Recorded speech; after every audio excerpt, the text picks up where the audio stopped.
It will now be our privilege to hear from one of the stalwarts of the Low Carbon Economy Investment Act of 2023. The Honorable Representative of, let me get this right, very short.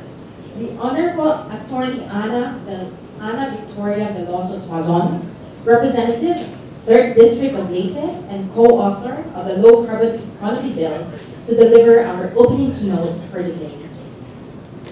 Congresswoman Tuazon.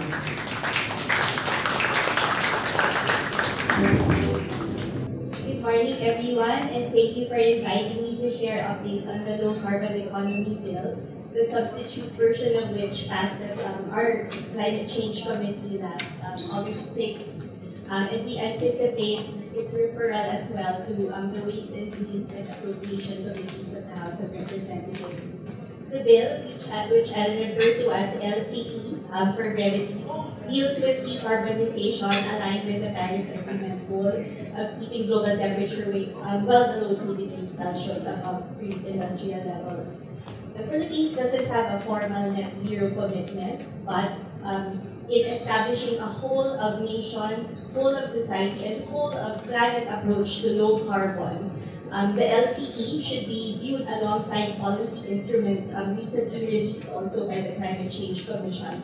And these are the National Adaptation Plan and the National Determined Contribution Investment Plan.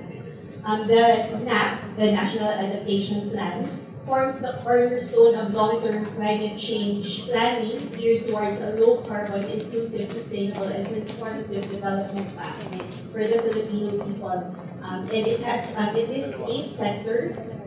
It states also that the cost of inaction is estimated at 645 billion pesos per year across the 8 sectors, which include, as the 8th sector, energy, transport, and communications. The National Determined Contribution Implementation Plan, which was also recently released, also sets out the framework for how we intend to meet the 72.29% conditional NDC for greenhouse gas reductions. So this is also within the framework of other policy instruments such as the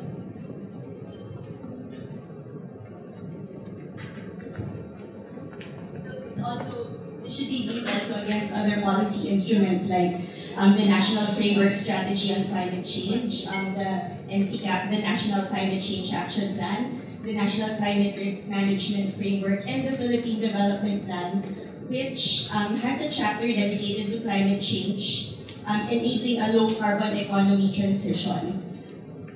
So a recap on some key points before I move to an outline of the bill that just passed at committee level, climate change committee level.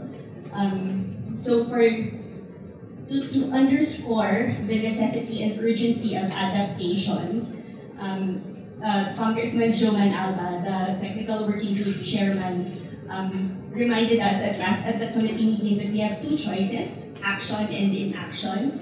And in this regard, he noted that $1 billion pertaining to 37 recorded losses in 2023 was called from AON data that ensured loss from extreme weather last year. So, and you have to view this also within the context of the World Bank Philippines Country Climate and Development Report, which lists, among other things, the cost of inaction, which would be for infrastructure damage due to climate-induced disasters, productivity losses from extreme heat, business interruptions, and relocation-related costs.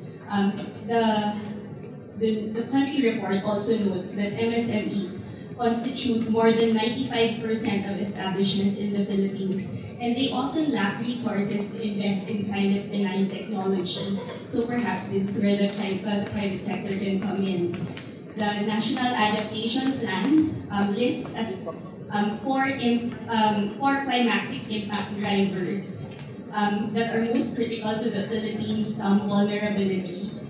First, increased temperature and drought. Second, sea level rise and extreme sea levels. Third, extreme precipitation. and formed extreme winds and tropical cyclones. So against this backdrop, we have to be able to view mitigation, which the LCE tries to address, as a function of adaptation in line with our framework strategy on climate change, which is anchored on adaptation. The National Adaptation Plan also reminds us that it's crucial to strike a balance between adaptation and mitigation efforts, especially since the current energy and transport systems are major greenhouse gas emitters. In this regard, you might also want to note that, as mentioned earlier, the PENCAS law was passed last May 22, and it valorizes natural resources and establishes a mechanism for monitoring and reporting protection, conservation, and restoration of our ecosystems and environmental services. This is key later on for the provisions if you want to be able to invest in climate resiliency efforts of the Philippine government, which is also provided for in the LCE bill. For ecosystem services, it was mentioned during one of our TWG meetings that carbon credits tend to have a higher value when tied with ecosystem services. And these are usually tied to biodiversity maintenance or regulating services such as climate regulation or carbon sequestration. If you look at the National Adaptation Plan, estimated ecosystem service values are coral reefs at 70,000 pesos per hectare annually, forests at 200,000 pesos per hectare annually, mangroves at 200,000 pesos per hectare annually. The NDC, the National Determined Contribution Investment Plan, also notes that the policies and measures are overseen by 4 departments: the Department of Agriculture, the Department of Energy, the DENR, and the DOTR. And this is what you will also see reflected in the LCE bill. So through these, through the oversight, we note also that based on the NDCIP, once it's fully implemented, an aggregate reduction of approximately 990 million metric tons of carbon dioxide equivalent is anticipated. And under the NDCIP, the biggest investment cost goes to the energy sector at $36.5 billion for a corresponding 587 million metric tons of carbon dioxide equivalent. So this is intended to boost energy efficiency across all sectors, improve the grid, increase our e-capacity, and prompt a switch to EVs, electric vehicles. So for reference, the projected business-as-usual baseline for the Philippines' nationally determined contribution is that total emissions will be 3,340 million metric tons of carbon dioxide equivalent for the period from 2020 to 2030. Obviously, a business-as-usual scenario is no longer feasible if we want to survive for the next 3 decades.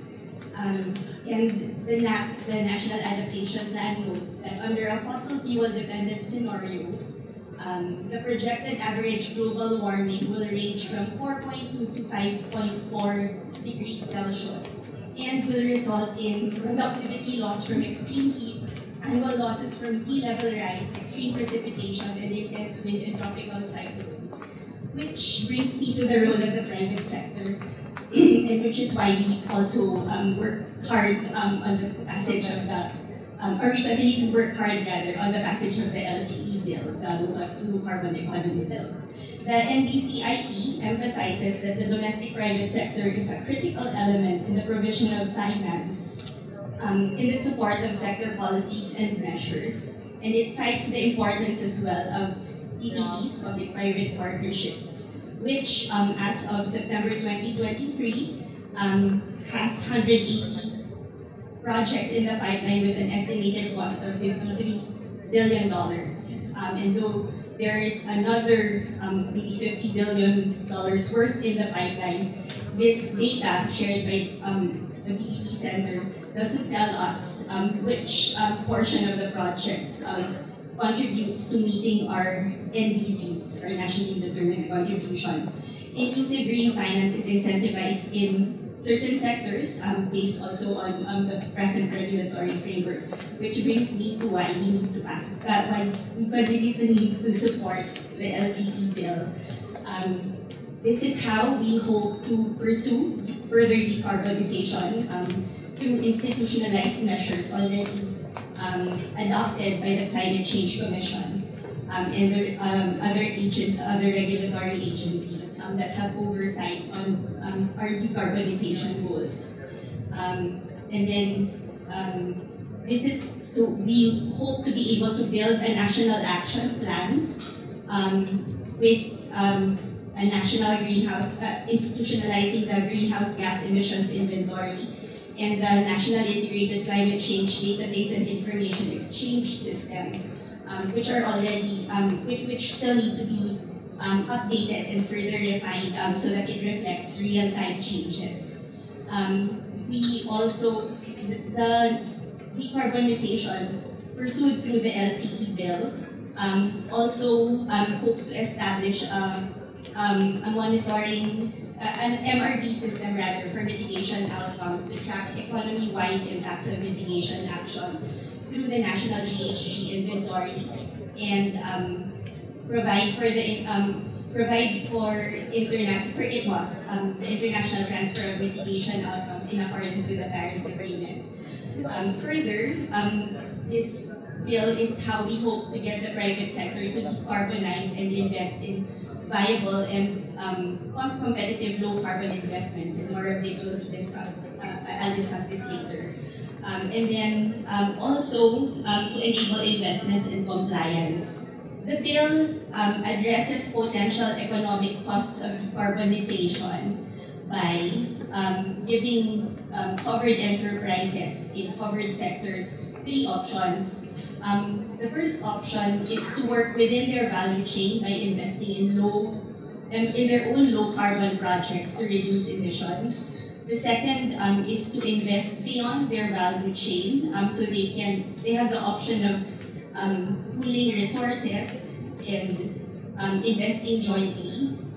And then the third option is that they can also transfer their decarbonization funds and obligations to the government and purchase allowance through an ETS system or buy carbon credits. Now we realize that our regulators such as the DOF, the Department of Finance, have yet to come up with policy or adopt a policy rather on carbon tax, for example.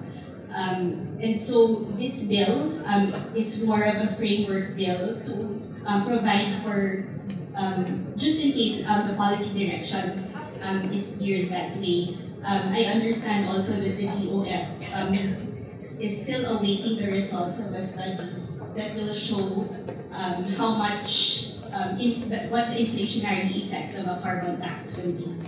The enabling mechanisms to improve bankability and de-risk low carbon investments are also provided for in the bill. So there are carbon market, so it provides for carbon markets access, income tax holidays consonant with the CREATE law, research and development incentives, and a reminder of the climate change mandate and institutional arrangements and support functions for LGUs to provide decarbonization investment support to covered enterprises within their territorial jurisdiction. To ensure compliance and verifiability of the carbon reduction of covered enterprises, the bill also provides that the covered enterprises have to submit to the DENR an annual compliance report and a third-party audit report. There will be compliance monitoring by the DENR, and penalty for non-compliance will also be provided for in the bill. I'll stop here because of time constraints, but allow me to close with gratitude for the varied disciplines and areas of expertise that you bring. And for the many ways we continue to work together to institutionalize and strategically embed into our legal framework the cohesive and transformational policies that empower our people to be part of the solution, working to be the change we want to see for our people and the planet. Thank you for your kind attention, and may we have the most productive forum today.